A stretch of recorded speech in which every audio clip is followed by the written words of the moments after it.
Bonjour toi. Oui toi. Ouais, toi qui as pris un petit peu de poids pendant les périodes de fêtes de fin d'année là, notamment avec Noël, et qui va essayer de dépenser tout ça en début d'année, je pense que ça va être un petit peu obligatoire. Ce nouveau numéro est fait pour toi. Aujourd'hui dans ce numéro consacré aux sorties du mois de décembre, que dois-tu absolument voir dans les salles? 20 dieux.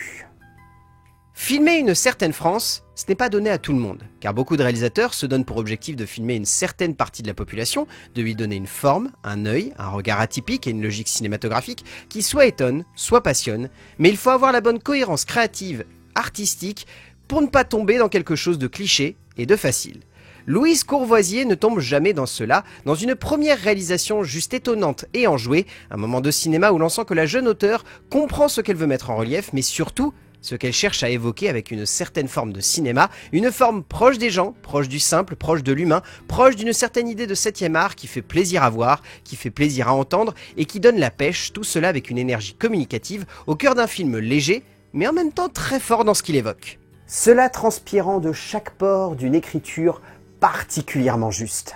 On n'évitera pas non plus certaines facilités obligées de ce genre de récit, mais il est évident que Courvoisier veut nous emporter dans le quotidien de Totonne, le temps d'une épopée cherchant clairement à explorer énormément de choses, que ce soit l'exploration du deuil, l'acceptation des responsabilités, la compréhension de l'héritage. Il est indéniable que la jeune scénariste veut aller loin dans ce qu'elle veut comprendre de son héros et de son voyage. Rajoutons à cela que la cinéaste joue beaucoup avec sa mise en scène, allant à l'encontre de ce que l'on aurait pu attendre d'une telle proposition, offrant un cadre large et ample à son décor du Jura, explorant avec beaucoup de couleurs et de joie de vivre visuelle le quotidien de son héros, donnant à ce film social des allures de chronique joyeusement folles et drôles, tout en allant aussi dans des ressorts dramatiques plus touchants et attachants, créant alors un ensemble unique avec une palette d'émotions pures et efficaces. Émotions qui prennent encore plus de relief par le biais des actrices de ce long métrage. La fraîcheur de ce casting, porté par pas mal de non-professionnels, donne une saveur toute particulière à ce métrage. On retiendra Maïs Bernard, tout simplement excellent et touchant, Luna Garé, révélation féminine de ce film, la jeune femme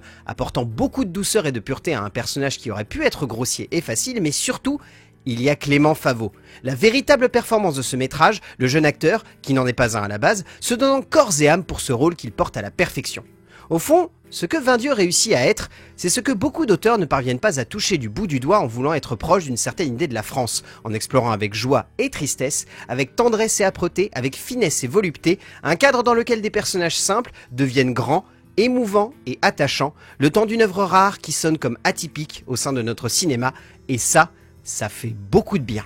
Vous l'aurez compris donc, foncez voir 20 dieux, car au-delà d'être un très bon film qui nous plonge avec brio dans le quotidien des agriculteurs avec un tout petit peu d'humour et également de sincérité, c'est surtout un brillant premier long métrage qui témoigne que lorsqu'on fait un premier, on peut être créatif, inventif et surtout original dans sa manière de faire du 7e art.